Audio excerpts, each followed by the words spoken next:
Hey there, early risers, go-getters, all-nighters, and in-betweeners. Today is a new day. It's time to move and reclaim your routine. And if pain is holding you back, The Joint Chiropractic can help with our $29 new patient special, including consultation, exam, and adjustment. Visit thejoint.com today and reclaim your routine. The Joint Chiropractic. You're back, baby. What's the difference between good and great? Good treats you like a customer. Great treats you like a friend. From saving you haircut details and clip notes to saving you time with online check-in, Great Clips makes your life easier, just like a great friend should. Great Clips. It's gonna be great. What's the difference between good and great? Good tries to get it right every time. Great actually does. With clip notes, we save your haircut details so you always get exactly the look you want. Great Clips. It's gonna be great. I'm Dr. Jeff Kaplan, and for over 30 years I've traveled the globe from Dubai to Moscow and Johannesburg, from Singapore to Shanghai and Istanbul. I've studied the world's best businesses and the people that run them.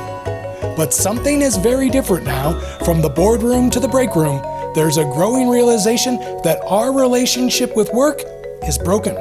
But it's not too late. You still have a choice. Hold on to the past and struggle to survive, or join the willing, change, and thrive in the world of tomorrow that's already arrived.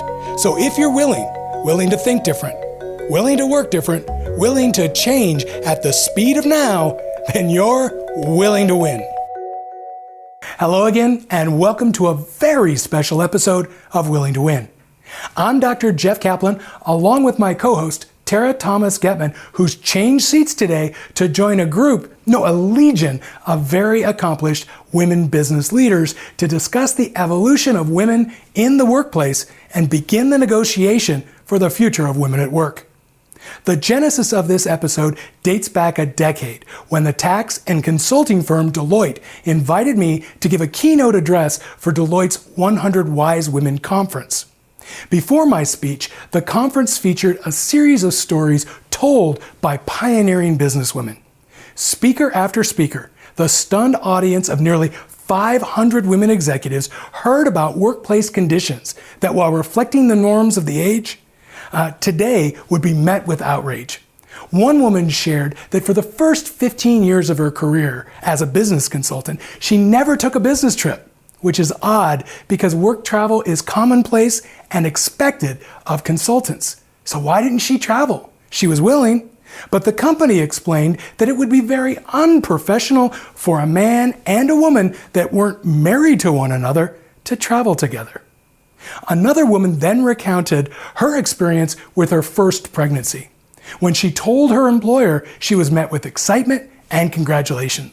A few days later, they even threw her a surprise party. Entering the room, she was so excited to be honored in this way, a feeling that was short-lived as she soon learned that the party was a going-away party. The assumption was that, of course, she wouldn't be returning to work. My reaction was mixed. On the one hand, as the son of a single mother who struggled and fought for every professional opportunity, I was outraged.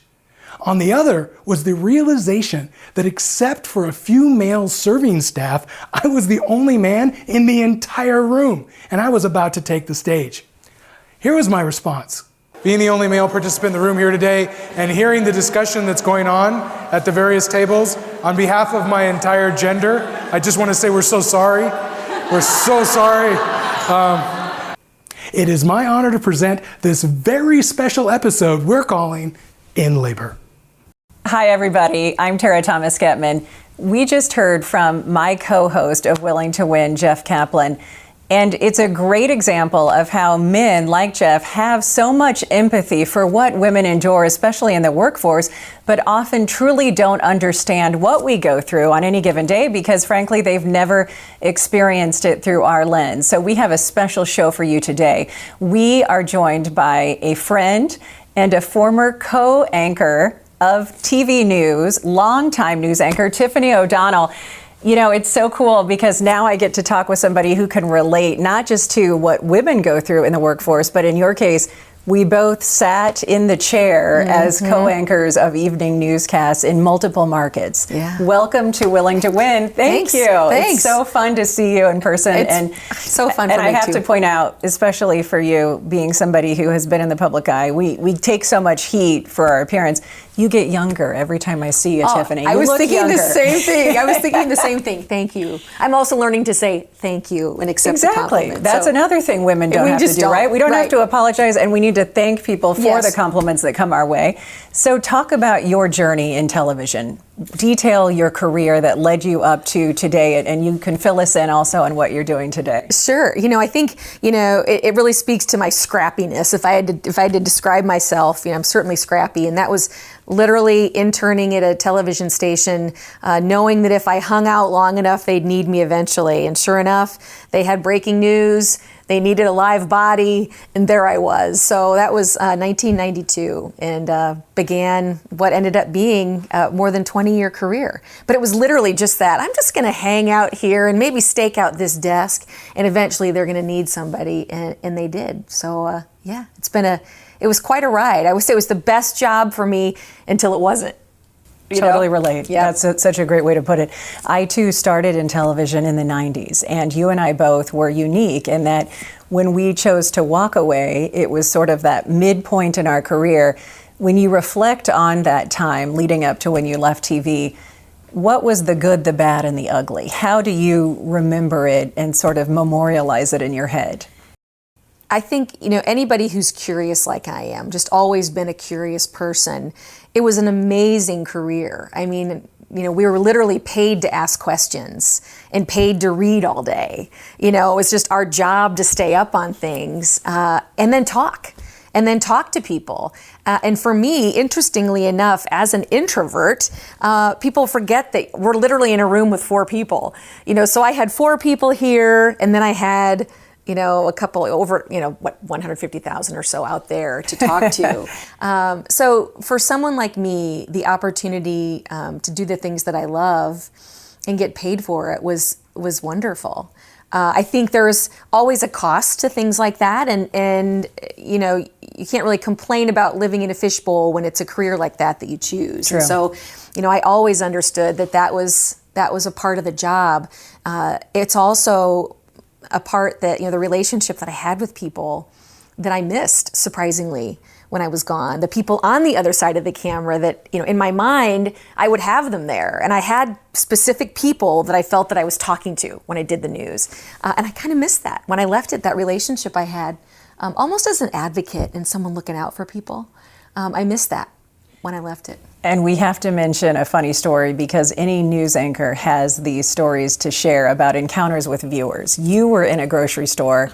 Talk about what happened. It is this blessing and this curse. I always feel like I get to skip a few steps when I meet people because we feel like we know me, or at least they feel like they know me. I've been in their house, for heaven's sakes. But this was an older gentleman. It was my last month on television, which is why it stuck out for me, because I remember thinking, am I going to miss this when I'm gone? But this sweet older gentleman came up to me in the organic food section and just said to me, well, hello, Tiffany. Like, we'd known each other forever. And as you do, it's like, okay, maybe I do know you. How are you? Well, actually, I'm wondering if you can help me out. And just straight serious looked at me as he lifted up his shirt. Can you help me out with this rash? Do you know what's going to help me with this rash? I just remember thinking, okay, let's put our shirt down and let's just talk through this for a minute. But he literally, this was a relationship we had, and he felt that me, as a friend, might be able to help him out. And I do kind of miss portions of that. Maybe not the rash. Exactly, because as I always like to say, at least to our face, things were mostly positive. But once the inception of email followed by social media really took hold, that did change things in the fishbowl. So talk about how that was challenging as a woman especially, because so often it wasn't about the questions you asked, it wasn't about the content, it was about your hair and makeup and the color that may not look good on you in the eyes of somebody sitting on their living room chair. So true. I mean, email's a wonderful thing, isn't it? It's email and social media, instant communication. It's always hard at first, I think, until you get used to that. I mean, your clothes make me want to throw up, or one of my favorites was I was expecting my second daughter on the air and didn't want to tell people yet. So I'd put on a few pounds and was joking about eating chips and salsa at the end of a newscast one night. And sure enough, I get an email. It was from a guy, interestingly enough. You better stop joking about eating chips and salsa because it's starting to show on you. I was like, oh, really? And, I couldn't tell people. I didn't want to tell people. But those kinds of things sting for a minute, and you want to respond. And I think you only have to respond one time. And then you learn that maybe it's best to just let it go. Understood and agree. But it is hard. I think it is hard at first. I think that's the human nature, is to defend yourself. But then we also have to understand that in some ways you don't take it personally because we are just the figurehead delivering the news, so to speak. Right. When we reflect on our time, and you mentioned motherhood, and we both went through being pregnant on the air, the joys of having viewers, knit you a blanket and be excited to see your baby when you're out and about.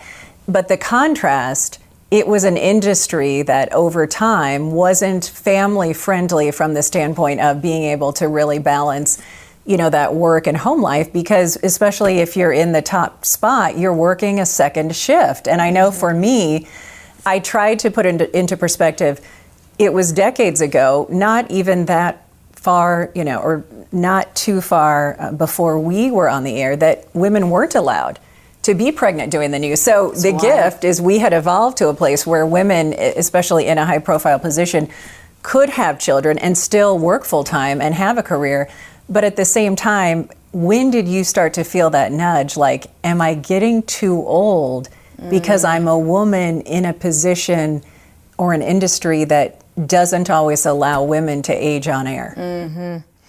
I did have that moment. And what's interesting is when I was brand new in the business, I was in my very first newsroom, and I was in the makeup room, and an older anchor being 32, because I'm 23, just brand new in the business.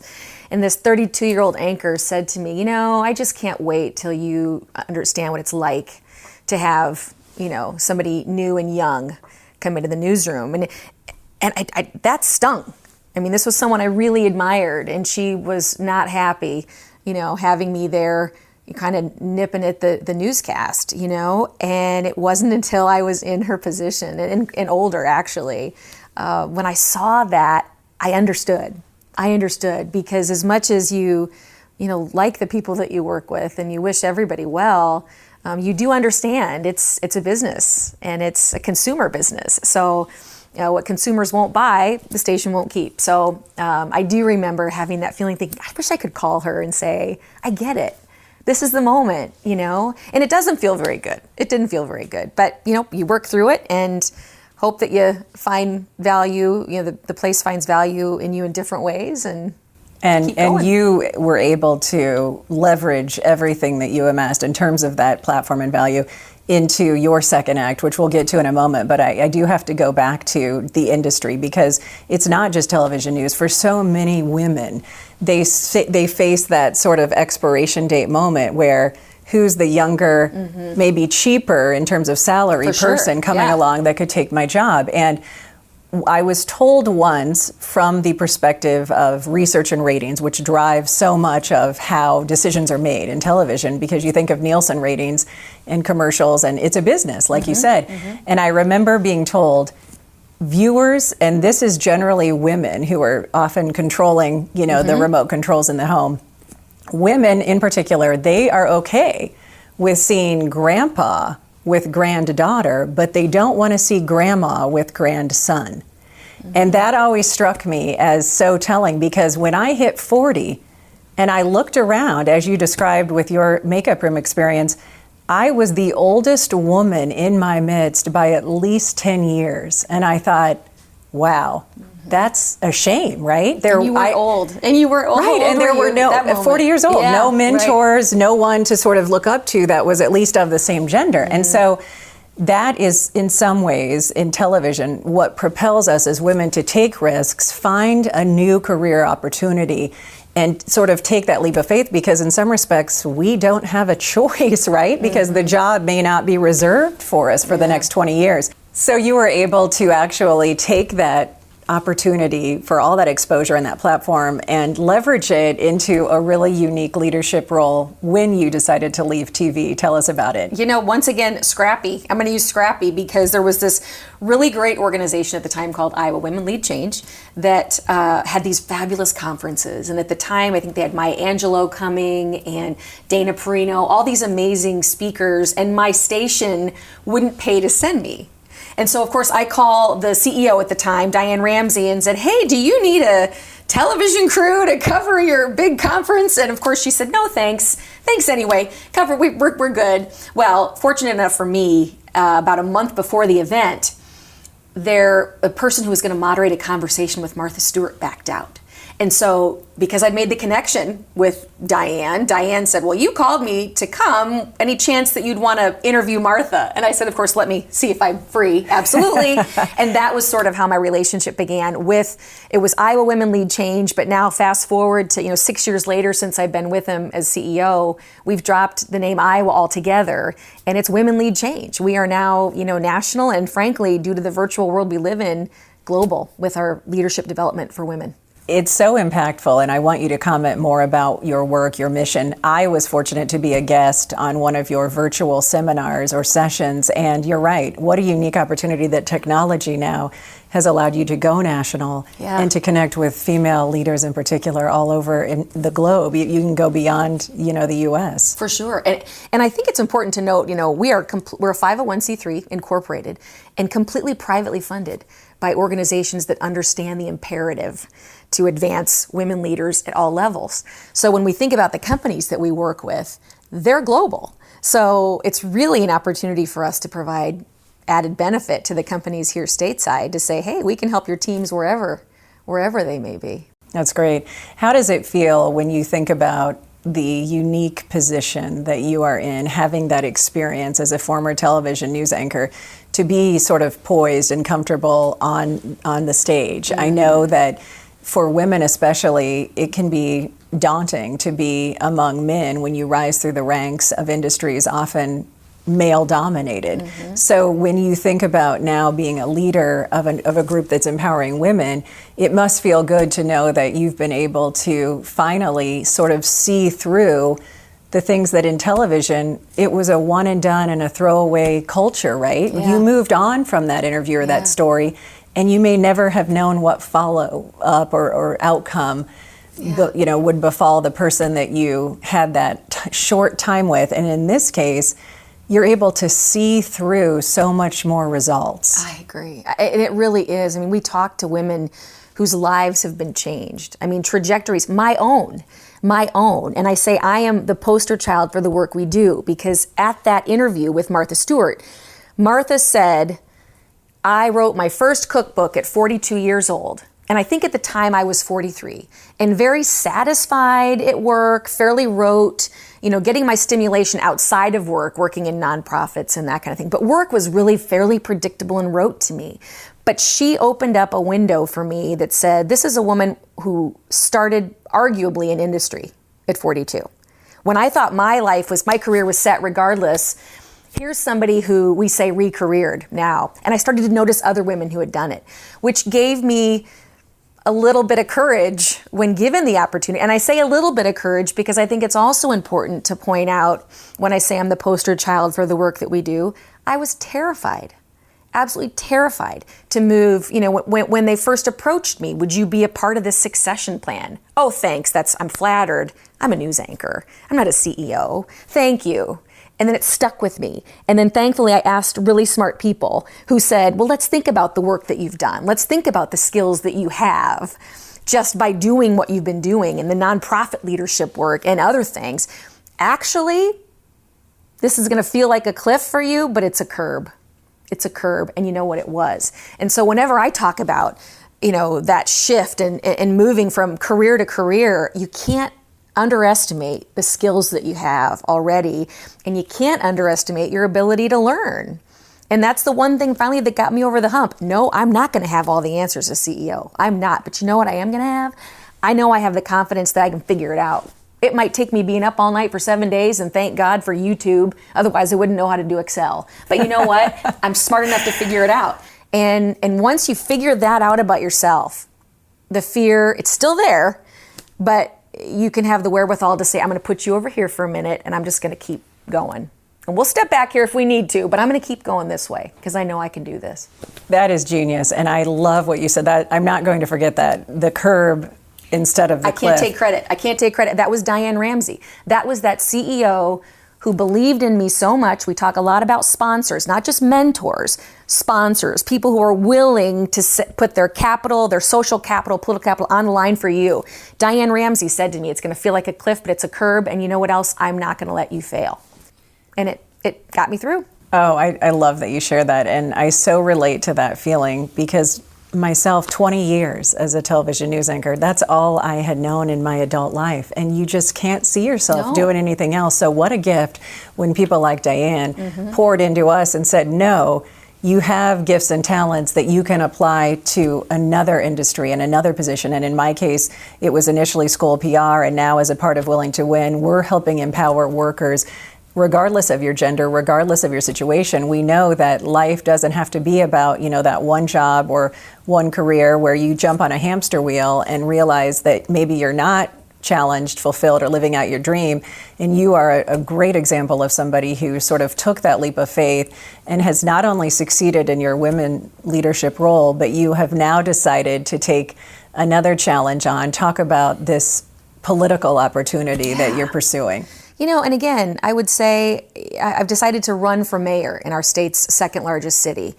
And largely because of my work, I think, in television, understanding the viewers and the unique needs of our community and being there for 20 years and wanting my kids to want to come back there and seeing how I could make an impact.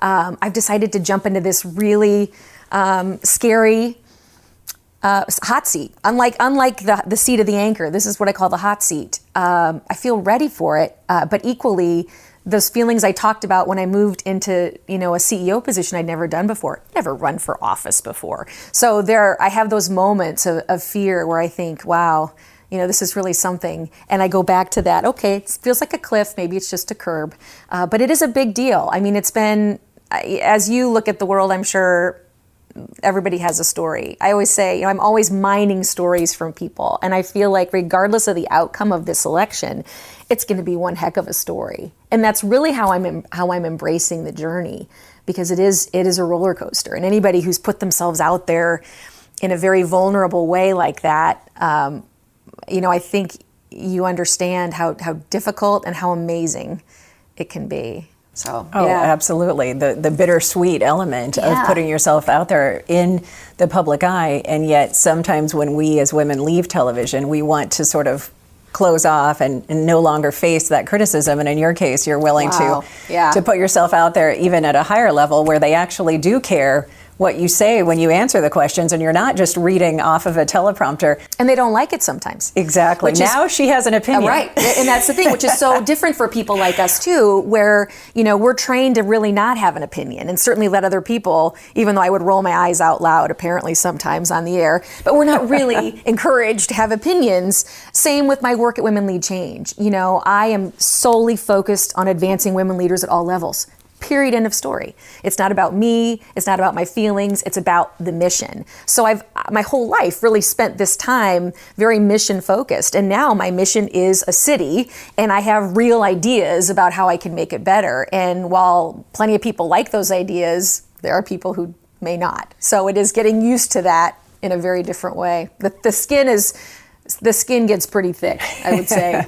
Absolutely. The older we get, that's one plus, I think, to womanhood is you start to have the confidence that perhaps we did not in our 20s and 30s when we were in those vulnerable seats.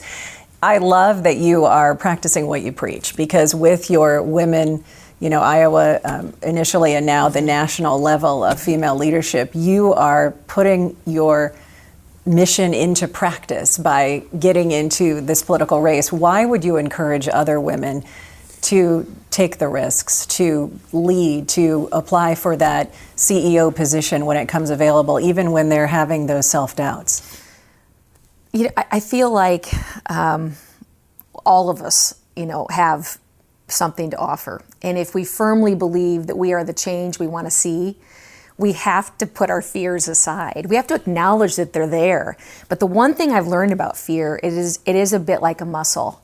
And the more that you exercise it, the better you get at it, at working through it. And I feel like as strongly as I felt about, running for elected office, because I could make a difference, there was nothing that could stop me. And I think when you feel strong enough about it, if your mission is clear, don't let something like fear be the barrier, because you'll regret it. I think you'll regret it. I think that's great advice. We can't thank you enough for joining us. We have some questions we need to get to from our audience, so stick around because I know you'll have more insights to share, and we don't want to miss this opportunity to hear more from Tiffany O'Donnell. Lift Innovate is one of the fastest growing companies in America. The technology consulting firm has a reputation for being a leader in customer success and research. For the second year in a row, Lift has landed on the prestigious Inc. 5000 list of America's fastest growing private companies in its latest ranking. Lift's mission is to bridge the gap between the world's best technologies and the people that use them, striving to change the way our partners view work, one innovative idea, service, and solution at a time. To learn more, go to our website, liftinnovate.com, or call this toll-free number, 1-844-543-8877. Again, that's Lift Innovate at 1-844-543-8877. Okay, what advice would you give to particularly women in the workforce? Be fearless. I have 2 daughters myself. One just entered the workforce herself, and I feel like she's innately more fearless than I ever was. But I do look back and look at opportunities that I didn't take because I didn't think I could do it. And we've heard that statistic before about, if there's a job that a woman really wants and, she wants to have all 10 of the qualifications before she'll even apply. Whereas a guy for the same job, he might have half, 5 or 6 of them. And he says, I'm just going to learn it when I get there. That confidence that he has versus her, I can relate to that. I can relate to that a lot. So I would just say be fearless and have confidence in yourself and your abilities. You may not have the answers, but know that you can figure it out if you want to. Well, we wish you all the best, and it's just been a pleasure to talk with you and to reminisce about what it was like to be in the seats that we once sat in on a television news set. And the great news is we survived, and I'd like to think we've thrived, right? So congratulations to you, and we wish you the best in all that your political future and other endeavors holds. You too as well. Thank you, Tiffany. Hey there, early risers, go-getters, all-nighters, and in-betweeners. Today is a new day. It's time to move and reclaim your routine. And if pain is holding you back, The Joint Chiropractic can help with our $29 new patient special, including consultation, exam, and adjustment. Visit thejoint.com today and reclaim your routine. The Joint Chiropractic. You're back, baby.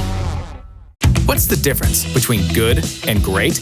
Good treats you like a customer. Great treats you like a friend. From saving your haircut details and clip notes to saving you time with online check-in, Great Clips makes your life easier, just like a great friend should. Great Clips. It's gonna be great. What's the difference between good and great? Good tries to get it right every time. Great actually does. With clip notes, we save your haircut details so you always get exactly the look you want. Great Clips. It's gonna be great.